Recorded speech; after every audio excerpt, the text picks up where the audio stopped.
काफ़ी लोगों को पेरोल प्रोसेसिंग में काफ़ी दिक्कत होती है।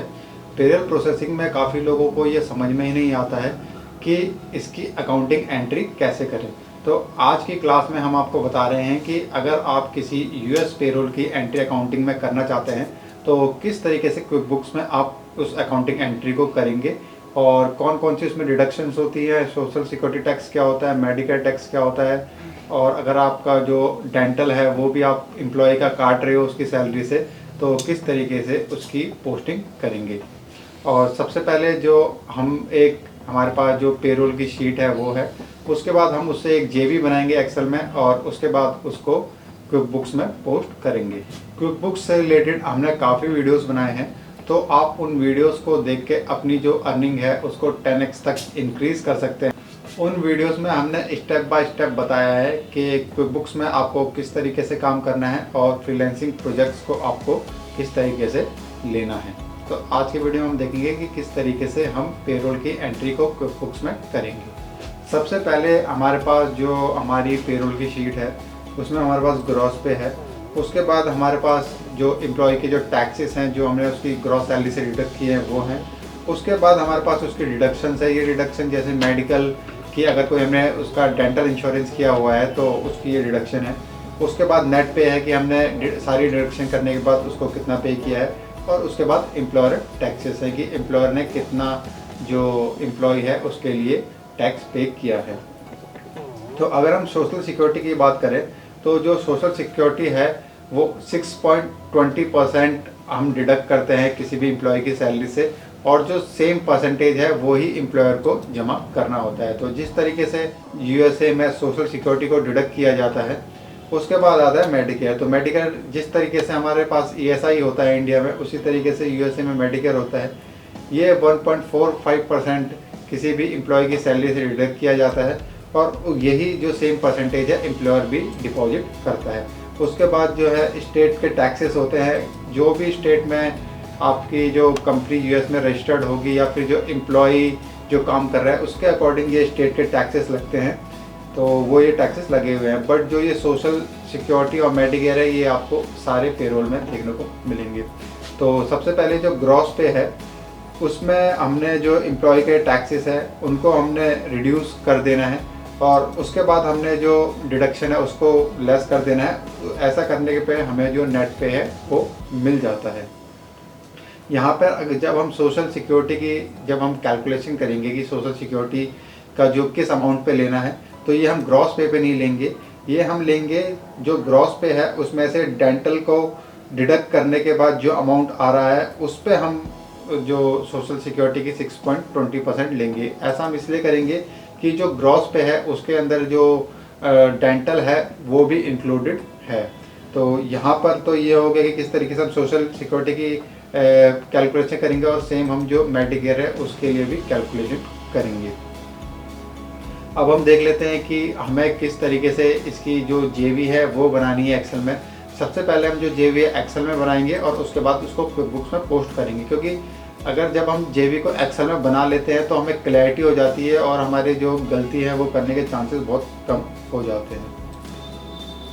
तो अगर हम जेवी देखें तो जो हमारी टोटल पेरोल लायबिलिटी है, टोटल पेरोल लायबिलिटी आएगी हमारी ग्रॉस पे से कि हमारा जो ग्रॉस पे है वो कितना है, उसको हम टोटल पेरोल लायबिलिटी में ले लेंगे और उसको हम डेबिट कर लेंगे। उसके बाद जो दूसरे नंबर पे आता है वो है टैक्सेस एम्प्लॉयर कंट्रीब्यूशन की, जो एम्प्लॉयर है उसने कितना कंट्रीब्यूट किया है टैक्सेस में, उसको हम डेबिट कर लेंगे। और जो टैक्सेस है वो 1254 है, तो यहाँ पे जो सेम है 1254 वो हमने यहाँ पे ले लिया है। जो टैक्सेस है जो एम्प्लॉयर का कंट्रीब्यूशन है उसको हम डेबिट इसलिए कर रहे हैं क्योंकि जो एम्प्लॉयर किसी एम्प्लॉय के लिए जो एक्सपेंसेस करता है वो एक कंपनी के खर्चे होते हैं और उनको हमें अपनी बुक्स में दिखाना होता है, और इससे हमारा जो प्रॉफिट है रिड्यूस होगा और जो हमारी टैक्स लायबिलिटी है वो भी कम बनेगी। उसके बाद जो तीसरे नंबर पे वो है बैंक की कितना हमने जो एम्प्लॉय को अपने बैंक से पे किया है। तो यहाँ पे जो एम्प्लॉय को पे किया हमने 11,943 पे किया है। तो ये जो अमाउंट है ये नेट पे से मैच कर रहा है, तो इसका मतलब कि जो अमाउंट है वो बैंक से ठीक गया है। तो यहाँ पे जो हम बैंक से एम्प्लॉय को पे करते हैं ये उसकी टोटल सैलरी में से जो भी उसके सैलरी में से जो टैक्सेस डिडक्ट करने हैं वो है। उसके बाद जो उसको जो मेडिकल या फिर जो भी उसको डेंटल इंश्योरेंस के जो फैसिलिटी मिल रही है उसको डिडक्ट करने के बाद आता है। तो यहाँ से हमारा जो हमने बैंक की एंट्री कर दिया, इसका मतलब कि ये अमाउंट हमारा जो एम्प्लॉय है उसके बैंक अकाउंट में चला जाएगा।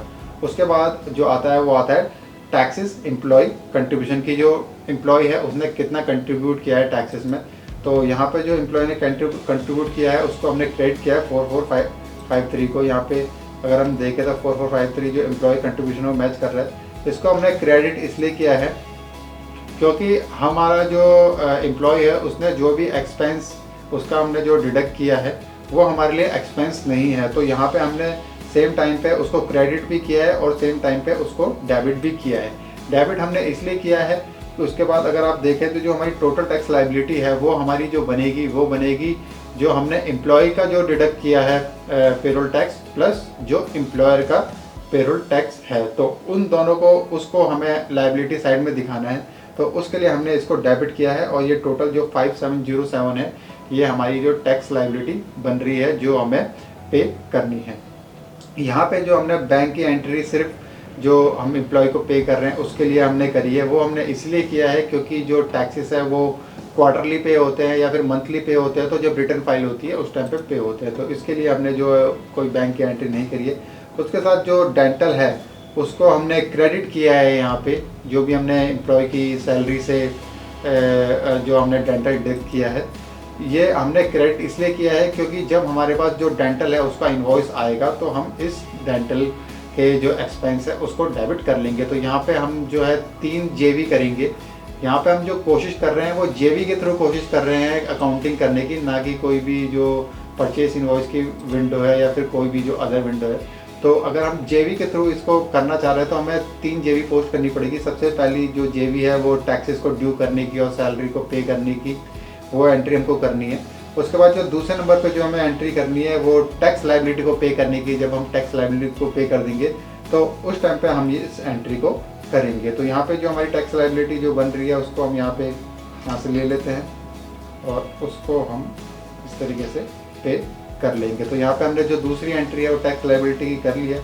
उसके बाद जो तीसरी एंट्री आती है वो आती है जब आपके पास जो डेंटल है उसका इन्वॉइस आएगा। तो यहाँ पे हमने जो डेंटल इन्वॉइस का जो हमारी जेवी बनती है वहाँ पे हमने जो डेंटल का इन्वॉइस है उसको हमने क्रेडिट किया हुआ है।